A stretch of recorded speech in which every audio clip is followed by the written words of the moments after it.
महिला आरक्षण बिल की बात कर रहे हैं, संसद में पास भी हो चुका है वो।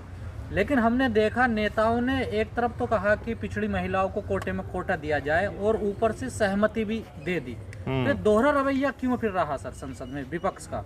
6 मार्च 2019 को भारत बंद का एक अनुरोध किया गया सबसे, और वो काफ़ी हद तक सफल रहा था उत्तर प्रदेश और बिहार में, और कई पॉलिटिकल पार्टीज़ का उसको समर्थन मिला था।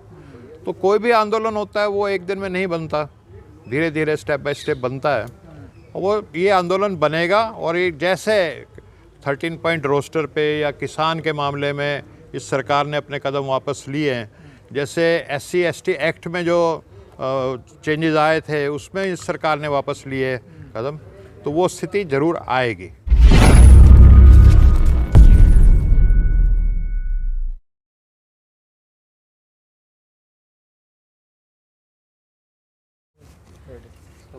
सर, महिला आरक्षण बिल पास हो गया है जी, क्या कहेंगे? महिला आरक्षण बिल मानते ही नहीं हम लोग, हम तो इसको सवर्ण महिला आरक्षण बिल मानते हैं जी। और ये सीधा सीधा मतलब इसका ये है कि जो इस समय हुकूमत है, जो सरकार है मोदी जी की और बीजेपी की, वो चाहते हैं कि संसद में सवर्णों की संख्या बढ़ जाए, क्योंकि पिछले 60-70 साल में जब से इस देश में डेमोक्रेसी की जो जड़ें हैं वो मजबूत हो रही हैं और हमारी जो लोकतंत्र मजबूत होता जा रहा है, तो जो हमारे देश में जो विविधता है, जो डाइवर्सिटी है, वो धीरे धीरे थोड़ा थोड़ा संसद में रिफ्लेक्ट होनी शुरू हुई है, वो प्रतिबिंबित होनी शुरू हुई है। और जैसे जैसे हमारा लोकतंत्र और मजबूत होगा, मैच्योर होगा, वो विकसित होगा, तो जैसे 85% बहुजन की आबादी है। लोकतंत्र मजबूत हो रहा है या कमजोर हो रहा है? नहीं, दोनों प्रक्रिया चल रही है। एक स्वाभाविक तौर पे तो जैसे जैसे जो दलित हैं, पिछड़े हैं, आदिवासी हैं, पसमानदा हैं, उनमें जो अवेकनिंग हो रही है उससे तो मजबूत हो रहा है। लेकिन जो हुकूमत बैठी हुई है केंद्र में, वो इस लोकतंत्र की जड़ें काट देना चाहती है, और वो वही चाहती है कि जो पुराने ज़माने में 3-4 हज़ार साल से जो इस देश में व्यवस्था चली थी, जो मुग़ल भी आ गए तो भी वही व्यवस्था चलती रही, मनुवादी। सिर्फ समझौता हो गया, सारे वो नवरत्न बन गए, बादशाह नहीं रहे बस, बाकी नवरत्न। अनिल जी, हम महिला आरक्षण बिल की बात कर रहे हैं, संसद में पास भी हो चुका है वो। लेकिन हमने देखा नेताओं ने एक तरफ तो कहा कि पिछड़ी महिलाओं को कोटे में कोटा दिया जाए और ऊपर से सहमति भी दे दी। तो दोहरा रवैया क्यों फिर रहा सर संसद में विपक्ष का? देखिए, ये दोहरा रवैया रहा है, और ये हमारे नेताओं की नासमझी है, या जो माहौल बन गया। मैं विदाउट मिंसिंग माय वर्ड्स ये बात कहूँगा कि हमारे नेता को घबरा गए, उनको लगा उस समय कि अगर हम इस बिल का विरोध करेंगे तो कहीं महिला विरोधी ना कहलाए जाए, और वो इतनी जल्दबाजी में आ गए कि वो समझ ही नहीं पाए चीज़ों को। बाद में जब उनको एहसास हो रहा है कि वो क्या कर गए हैं, तो वो अपनी गलती को महसूस कर रहे हैं, और वो कह रहे हैं कि नहीं, हम OBC के लिए संघर्ष करते रहेंगे, क्योंकि अभी ये राष्ट्रपति से भी पास होगा, अभी पूरे देश की विधानसभाओं में भी जाएगा पास होने के लिए। तो वो कहते हैं नहीं, हम संघर्ष उसको करेंगे। जी, ये उनसे एक जिसको कहते हैं ना हिमालयन ब्लंडर, बहुत बड़ी चूक हुई है, जिसको उन्होंने बाद में महसूस किया।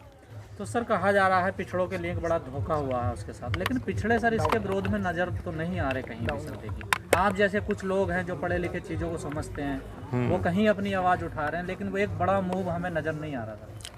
देखिए, बड़ा मूव आपको इसलिए नज़र आ रहा कि ये आंदोलन की अभी शुरुआत हुई है, पिछड़ों में अवेकनिंग की कमी है।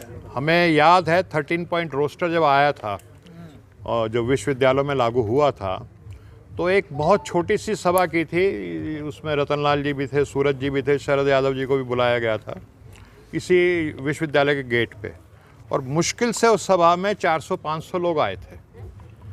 तो वो एक शुरुआत थी, और उसके बाद एक साल के अंदर अंदर 6 मार्च 2019 को भारत बंद का एक अनुरोध किया गया सबसे, और वो काफ़ी हद तक सफल रहा था उत्तर प्रदेश और बिहार में, और कई पॉलिटिकल पार्टीज़ का उसको समर्थन मिला था। तो कोई भी आंदोलन होता है वो एक दिन में नहीं बनता, धीरे धीरे स्टेप बाय स्टेप बनता है। और वो ये आंदोलन बनेगा, और ये जैसे 13 पॉइंट रोस्टर पे या किसान के मामले में इस सरकार ने अपने कदम वापस लिए हैं।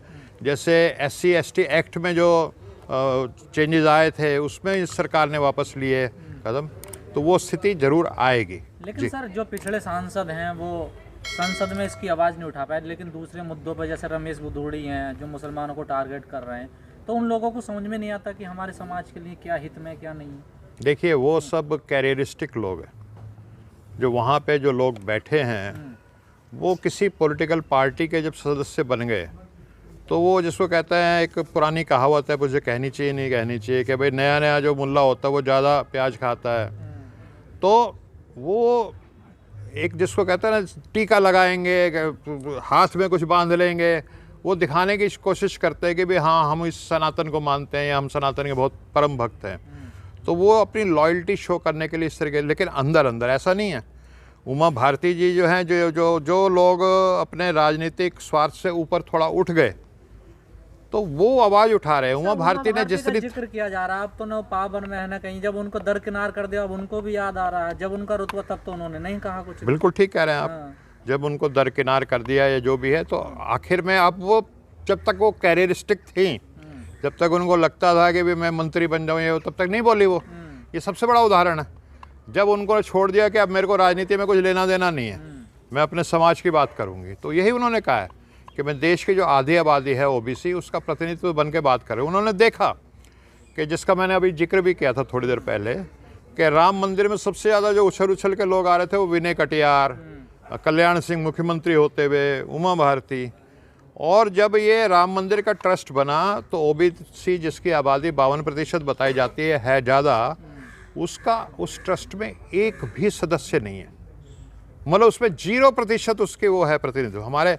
हम पुराने ज़माने में जो रामविलास पासवान जी थे, हम उनके साथ काम किए हैं, वो एक बात को कहते थे अक्सर, वो कहते थे OBC है, दलित है, पिछड़ा है, वो जिस तरह ये जो मेन स्ट्रीम पार्टियाँ जिनको कहा जाता है, चाहे उसमें BJP हो, कांग्रेस हो, उसमें उनका जो भूमिका रहती है वो बैंड वाला जैसे होता है, बाजे वाला, उस तरह की भूमिका रहती है कि जब बारात चल रही होती है तो वो सबसे अच्छी यूनिफॉर्म पहने, सबसे अच्छी ड्रेस पहने और पीतल का बाजा लिए चलते हैं और सब उनके आगे नाच रहे होते हैं। लेकिन बारात जैसे ही दुल्हन के दरवाजे पे पहुंचती है तो बाजे वालों को कहा जाता है भाई कृपा करके अब आप बाहर रहिए, दावत अंदर हम खाएंगे।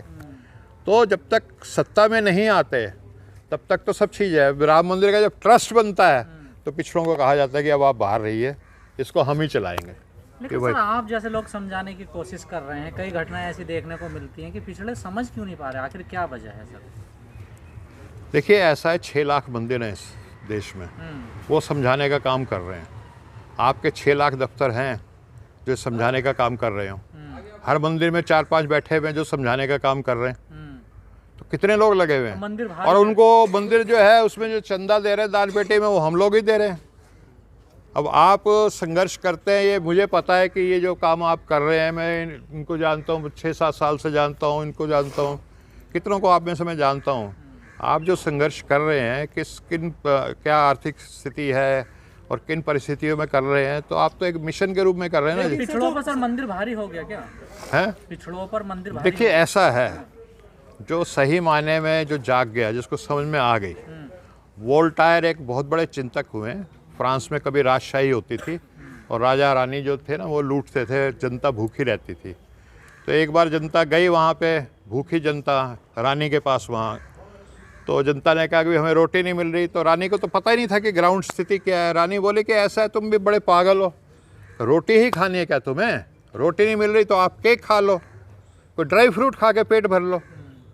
तो लोगों को तब समझ में आ गया और फिर रानी का जनता ने कत्ल कर दिया। मैं एक सेकेंड उसको पूरा कर दूं। तो जो चिंतक थे वोल्टायर, जो उस फ्रांसीसी क्रांति के जनक थे जिसके बाद डेमोक्रेसी आई इस दुनिया में, वो कहते थे गुलाम को सिर्फ इतना बता दो कि वो गुलाम है। जिस दिन गुलाम को रियलाइजेशन हो जाएगा कि मैं गुलाम हूँ, तो वो खुद अपनी बेड़ियाँ तोड़ लेगा। एक हमारे बहुत पुराने साथी होते थे, वो दलित वॉइस करके एक मैगजीन निकालते थे, VT राजशेखर, साउथ के थे। तो वो एक शब्द कहा करते थे, स्लेव इंजॉइंग स्लेवरी। जो गुलाम है वो गुलामी में इतने खुश हैं कि उसको एंजॉय कर रहे हैं, उसको सेलिब्रेट कर रहे हैं। वही स्थिति है आज भी। लेकिन सर मोनू यादव हैं, बिट्टू बजरंगी, बिट्टू लोहार हैं, कपिल गुर्जर हैं, रमेश विधुड़ू हैं, ये तो हिंदुत्व का काम कर रहे हैं, ये भी तो ओबीसी सारे लोग, विनय कटियार हो चाहे उमा भारती हो, इन्हें बदले में क्या मिलता है? इसमें दो कैटेगरी है। एक कैटेगरी तो ये है जिनको कुछ पता ही नहीं, जो बुद्धू हैं, अकल ही नहीं है जिनमें समझ नहीं है, जिसमें जागृति नहीं है। और जिनमें जागृति है वो अपने समाज का नहीं देख रहे। जब अंग्रेज़ों का राज चल रहा था इस देश में तो भी तो बहुत सारे लोग थे जो अंग्रेज़ों का समर्थन करते थे अपने व्यक्तिगत स्वार्थ के लिए, तो वो अपने व्यक्तिगत स्वार्थ के लिए कर रहे हैं। कोई ये कहे रमेश विधुड़ी जो है ओबीसी के लिए काम कर रहा है, मैं नहीं मानता। तो बिट्टू बजरंगी, ये मोनू यादव सब अपने स्वार्थ के लिए काम कर रहे हैं, अपना घर भरने के लिए काम कर रहे हैं, कुछ समाज के लिए नहीं कर रहा। तो ये हिंदुत्व की बात कर रहे हैं सर? ये हाँ तो करेंगे।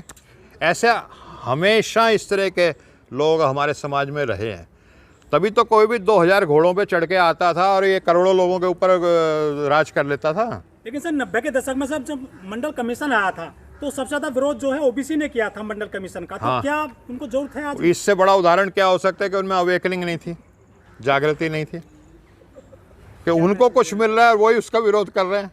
ये तो हो ना, जिस डाल पे बैठे उसी डाल को आप काट रहे हो, अपने पाँव पे कुल्हाड़ी मार रहे हो। इससे बड़ा उदाहरण क्या हो सकता है? अच्छा सर, ओबीसी के लिए क्या आप जो संदेश देना चाहते हैं? ओबीसी के लिए मैं यही संदेश चल रहा हूँ कि भाई साहब जागो, बहुत देर कर दी, अब तो जाग जाओ भाई। अपने अधिकार, अपने आने वाली पीढ़ियों के बारे में सोचो।